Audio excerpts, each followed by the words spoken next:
दोस्तों, जानवरों का चाहे कितना भी बड़ा झुंड क्यों ना हो, उनके बछड़े अपनी माओ को उतने भीड़ में भी पहचान जाते हैं और अपनी माँ का जाकर वो दूध पीने लगते हैं। लेकिन आज की कहानी सुनने के बाद आप लोग सोच में पड़ जाएंगे कि वाकई में इंसान इन जानवरों से भी बदतर होता जा रहा है। आज की कहानी एक ऐसे इंसान की है जिसने न सिर्फ एक बेटे के रिश्ते को कलंकित किया है, बल्कि एक पिता के रिश्ते को भी कलंकित कर दिया है। क्या है पूरा मामला, यही आज हम इस वीडियो में विस्तार से जानते हैं, तो इस वीडियो को अंत तक जरूर देखें। नमस्कार दोस्तों, मेरा नाम है संजय और आशा करता हूं कि आप सभी अपने परिवार के साथ खुश होंगे, सुरक्षित होंगे। दोस्तों, घटना है महाराष्ट्र राज्य का एक जिला पड़ता है सोलापुर, और सोलापुर जिले का ही एक पश्चिमी इलाका पड़ता है और इसी पश्चिमी इलाके में एक मुंद्रुप पुलिस थाना पड़ता है और इसी थाना क्षेत्र में एक छोटा सा गांव पड़ता है कुसूर, जो कि इसी सोलापुर शहर को सटा हुआ है।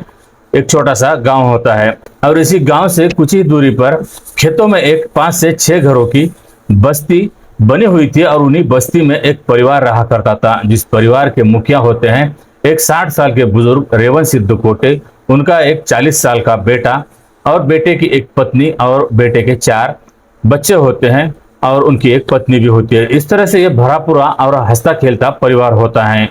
लेकिन 23 मई 2025 के दिन जो इनका बेटा होता है, इसकी पत्नी अपने 3 बच्चों को लेकर अपने मायके जा चुकी थी और घर पर अब रेवंत सिद्ध कोटे होते हैं, उनका बेटा ओक सिद्ध कोटे होता है और रेवंत सिद्ध की पत्नी और एक ओक सिद्ध की 9 साल की बेटी होती है जिसका नाम शावनी होता है।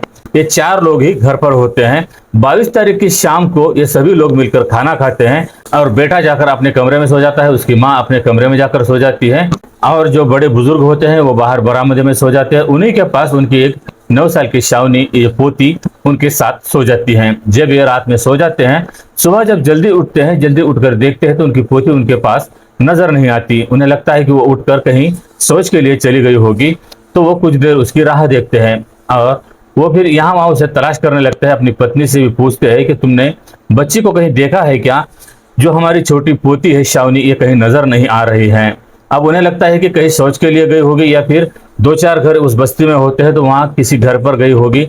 यहाँ वहां उसे तलाश करने लगते हैं, लेकिन पूरी बस्ती ये देख लेते हैं, छान लेते हैं, लेकिन कहीं पर भी वो लड़की जो होती है उन्हें नजर नहीं आती। आखिरकार अब रेवंत सिद्ध को यानी कि दादाजी को चिंता होने लगती है और वो अपने बेटे को उठाते हैं और उससे कहते हैं कि हमारी जो बेटी है शावनी, ये घर पर कहीं नजर नहीं आ रही है, तुम्हें उसे कहीं देखा है क्या? तो वो जो उनका बेटा होता है ओक सिद्ध कोटे, ये भी कहता है कि मैंने भी उसे देखा नहीं है, मैं भी अब तक सो रहा था। अब दोनों भी मिलकर सुबह फिर उस बच्ची को यहाँ वहां ढूंढते हैं, लेकिन बच्ची कहीं भी उन्हें नजर नहीं आती।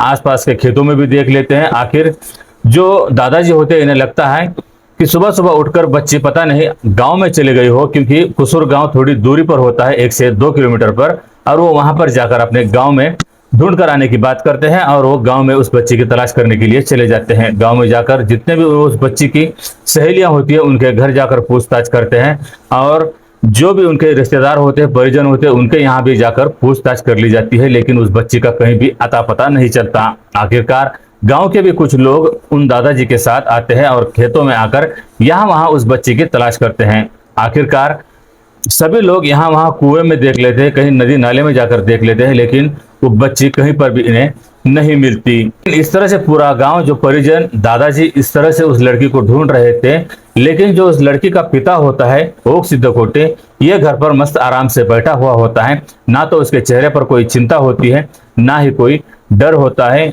ना ही कोई उसे दुख होता है कि उसकी बेटी गायब हो चुकी है। पिछली रात यानी कि 22 मई की रात बारिश गिरी हुई थी और आसपास कीचड़ बना हुआ था और इन्हीं के घर के पास में ही एक मकान का निर्माण चल रहा था, जिसके कुछ गड्ढे भी खोदे गए थे।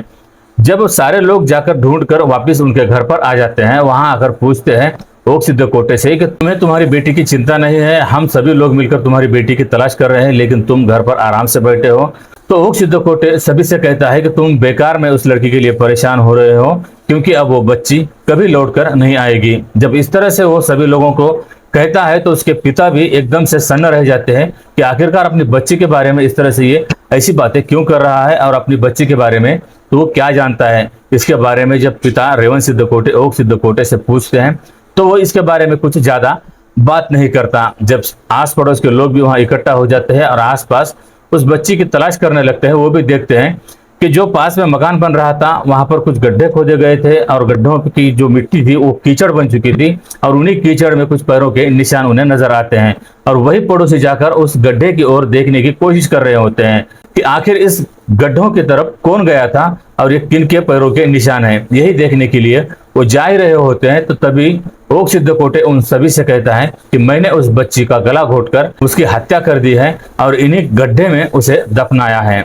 जब इस तरह से एकदम से सारे लोग ये बात सुनते हैं तो सभी के पैरों तले जमीन खिसक जाती है। सभी लोग हैरान हो जाते हैं कि आखिर एक पिता होकर अपनी बेटी को इस तरह से उसने क्यों मारा और उसे इस तरह से क्यों दफनाया। ये अब सभी लोगों के सामने सवाल खड़ा हो जाता है। और तभी जो भी लोग इकट्ठा हुए थे ये उसी बात की सूचना पुलिस, पटेल होते हैं, सरपंच होते हैं, गांव के मुखिया, इन सभी लोगों को इस बात की सूचना दी जाती है और पुलिस, पटेल इस बात की सूचना पुलिस को दे देते हैं और मंद्रुप पुलिस भी मौके पर दाखिल हो जाती है।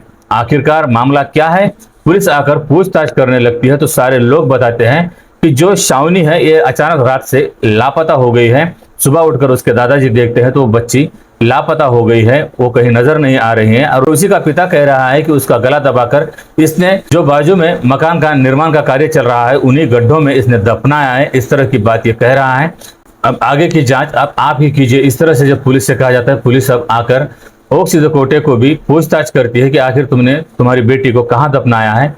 वो गड्ढा बताता है। उस गड्ढे में जाकर पुलिस भी खुदवाती है। गड्ढा खुदवाया जाता है तो वाकई में उस गड्ढे में से कीचड़ जब निकाला जाता है तो उसके नीचे शावनी की लाश दबी हुई थी। शावनी की लाश को बाहर निकाला जाता है और उसे पोस्टमार्टम के लिए भेज दिया जाता है। अब जिस तरह से पुलिस ने जैसे ही लाश को हिरासत में लिया वैसे ही उसके पिता यानी कि ओक सिद्धकोटे को भी पुलिस हिरासत में लेती है और उसे थाने ले जाया जाता है। अब थाने ले जाने के बाद पुलिस उससे सख्ती से पूछताछ करती है, लेकिन शुरुआत में जो ओक सिद्धकोटे होता है ये इधर उधर की बातें ही करने लगता है कि उसे गुस्सा आ गया था और गुस्से में आकर उसने अपनी बेटी की इस तरह से हत्या कर दी और उसकी लाश को पास के ही गड्ढे में दफना दिया। लेकिन इसकी वजह पुलिस उसे पूछने की कोशिश करती है, लेकिन वो वजह पुलिस से बताने में कुछ आनाकानी करने लगता है। लेकिन पुलिस तो पुलिस होती है, उनके तरीके से जब उससे पूछताछ की जाती है तो वो पूरी जो कहानी होती है ये पुलिस के सामने बयां करता है। इधर ओक सिद्धकोटे भी पुलिस से ये जो कहानी होता है ये बता रहा होता है और जो उधर उसकी पत्नी उसके मायके गई हुई थी और मायके में उसके 2-3 जो बच्चे होते हैं वो अपने भाई के घर पर रखकर वो जो महिला होती है अपनी माँ को लेकर जिला अस्पताल में कुटुंब नियोजन का ऑपरेशन करने के लिए अस्पताल में दाखिल हो जाती है। वहां वो ऑपरेशन के लिए भर्ती होती है। अब वहां उस महिला के पास जाकर कुछ मीडिया रिपोर्टर पहुंच जाते हैं और वहां जाकर उस महिला से भी पूछताछ की जाती है। मीडिया के रिपोर्टर उस महिला से पूछते हैं कि तुम्हारे पति ने इस तरह से तुम्हारी एक छोटी बेटी की हत्या की है और इसकी क्या वजह हो सकती है।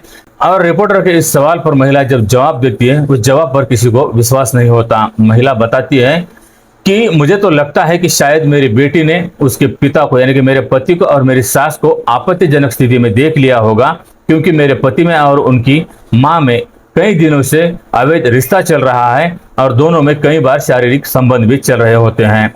और मुझे कई बार मैंने अपनी आंखों से उन दोनों को आपत्तिजनक स्थिति में देख लिया था और शायद हो सकता है कि मेरी बेटी ने भी उन्हें आपत्तिजनक स्थिति में देख लिया हो और मेरी बेटी बाहर किसी को ना बताए, इसीलिए मेरे पति ने उनकी बेटी को यानी कि हमारी बेटी को जान से मार दिया होगा। जब इस तरह की बात वो महिला अपने मुंह से मीडिया से बता रही होती है तो मीडिया वाले उस महिला बात पर विश्वास नहीं कर पाते।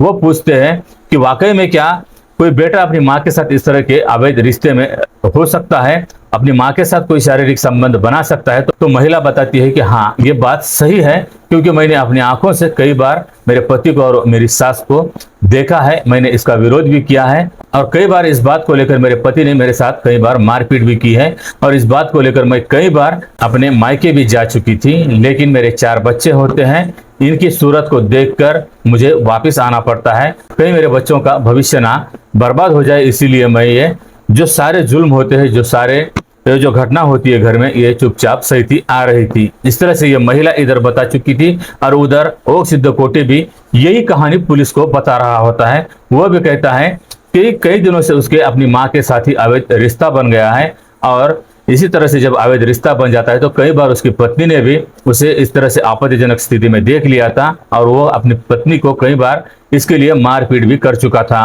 पत्नी कई बार रूठ कर अपने मायके जाती है और फिर से वो वापस अपने घर आ जाती है, क्योंकि उसे 4 बच्चे संभालने होते हैं और 4 बच्चों की मां होने की वजह से 4 बच्चों को लेकर वो अपने मायके में ज्यादा दिन नहीं रह सकती, इसीलिए वापस वो लौट कर अपने घर आया करती थी। और ये बात वो बाहर किसी से नहीं कहती, क्योंकि उसे डर था कि उसके ससुर के गांव में इज्जत है, उनका सम्मान है और उनके सम्मान को ठेस ना पहुंचे, उनकी बदनामी ना हो, कोई उन्हें उनकी तरफ उंगली ना बताए, इसीलिए वो अपने ससुर की बदनामी के डर से, अपने घर की बदनामी के डर से वो ये बात किसी से नहीं कह पाती। लेकिन 22 मई की रात को जब सभी लोग खाना खाते हैं और ये महिला जो होती है ओक सिद्ध की पत्नी, ये अपने मायके जा चुकी थी, वो अस्पताल में भर्ती होती है और ओक सिद्ध कोटे अपने घर पर होता है और उस वक्त उसकी सिर्फ एक 9 साल की जो सावनी बेटी होती है यही घर पर होती है और उसकी माँ और उसके पिता, इस तरह से 4 लोग ही घर पर होते हैं। और शाम के समय ये सभी लोग मिलकर खाना खाते हैं और अपने अपने कमरे में जाकर सो जाते हैं। माँ अपने कमरे में सो जाती है, बेटा अपने कमरे में सो जाता है, तो जो पिताजी होते हैं ये बाहर बरामदे में एक चारपाई पर लेट जाते हैं, वहां सो जाते हैं। तो जो छोटी सावनी होती है ये पोती अपने दादाजी के पास सो जाती है। बच्ची शुरुआत में तो सो जाती है, लेकिन आधी रात को वो बच्ची नींद से जाग जाती है और वो यहाँ वहां देखती है और देखती है कि उसे अपने पिता के पास जाकर सोना होता है, इसीलिए वो अपने दादाजी के पास से उठकर वो अपने पिताजी के पास जाकर सोने के लिए उनके कमरे में दाखिल हो जाती है। जैसे ही वो बच्ची अपने पिता के कमरे में चली जाती है तो उसके पिता उन्हीं की माँ के साथ आपत्तिजनक स्थिति में ये बच्ची उन्हें देख लेती है। पिता तो शुरुआत में इस पर ध्यान नहीं देते, लेकिन जैसे ही बच्ची पर उनकी नजर पड़ती है तो ये दोनों भी फटाफट संभल जाते हैं और उस बच्ची को दूर ले जाया जाता है। और अब इसे लगता है कि जिस तरह से पत्नी ने तो कई बार आपत्तिजनक स्थिति में देख लिया था, लेकिन उसने इसके बारे में बाहर किसी से जिक्र नहीं किया, लेकिन आज ये जो बच्ची ने देखा है ये बच्ची शायद अब किसी को भी बाहर के लोगों को बता सकती है, क्योंकि इस बच्ची में इतनी समझ नहीं है कि हमारी इसमें बदनामी हो सकती है। उसे डर लगता है कि कहीं ये बात बाहर चली गई तो गांव में मैं मुंह दिखाने के लायक नहीं रहूंगा, शायद हो सकता है कि गांव के लोग मुझे गांव से बाहर भी निकाल दे और मेरी पूरे समाज में, पूरे गांव में बदनामी हो जाएगी और मेरी बदनामी ना हो, इसीलिए इस बच्ची को ही अब हमेशा के लिए खत्म करना होगा, इसी का मुंह बंद करना होगा। ये सोचकर वो अपनी बेटी का ही खुद अपने हाथों से गला घोट देता है। उसकी जब हत्या कर देता है तो उसकी लाश को अब ठिकाने लगाने की सोचता है और उसकी लाश को ठिकाने वो अपने ही घर के बाजू में बंद रहे घर के निर्माण कार्य के गड्ढे में जाकर दफना देता है और उस पर मिट्टी डाल देता है। और रात में फिर बारिश हो जाती है जिसकी वजह से पूरा कीचड़ बन जाता है। और जिस तरह से इसने अपनी बेटी की लाश को दफना कर सबूत मिटाने की कोशिश की थी, लेकिन सुबह जब सभी लोग आकर आसपास देखते हैं और उस गड्ढे के पास भी जाकर देखने लगते हैं, तब ये खुद ही अपना जुर्म कबूल करता है। अब पुलिस के सामने भी इसने अपना जुर्म कबूल कर लिया, पुलिस ने इस पर मुकदमा दर्ज किया है और इसे जेल भेज दिया गया है। तो दोस्तों, इस पूरी कहानी को आप लोगों को सुनाने का उद्देश्य किसी की भावनाओं को आहत पहुंचाना या किसी को बदनाम करना नहीं है या फिर किसी पवित्र रिश्ते को कलंकित करना नहीं है, बल्कि आप लोगों को ऐसी घटनाओं से सचेत करना है, सावधान करना है कि समाज में किस तरह से लोग भी रहते हैं जो अपनी माँ पर ही इस तरह की गंदी नजर रखते हैं, अपनी माँ के साथ ही इस तरह से अवैध रिश्ता भी रखते हैं। और जब अपनी खुद की जन्म दी हुई बेटी इन दोनों को आपत्तिजनक स्थिति में देखती है तो ये भूल जाता है कि ये उसी की औलाद है और ये उसी की हत्या कर देता है। इस तरह के लोग भी समाज में मौजूद होते हैं, तो ऐसे लोगों से हमें दूर रहने की बहुत आवश्यकता है। तो दोस्तों, इस पूरी घटना के बारे में आपकी क्या राय है ये कमेंट में जरूर बताएं। अगर ये वीडियो, ये जानकारी आप लोगों को पसंद आई हो तो इस वीडियो को लाइक और चैनल को सब्सक्राइब करना ना भूलें। तो मिलते हैं एक ऐसी ही अगली वीडियो में, तब तक अपना ख्याल रखना। जय हिंद, जय भारत।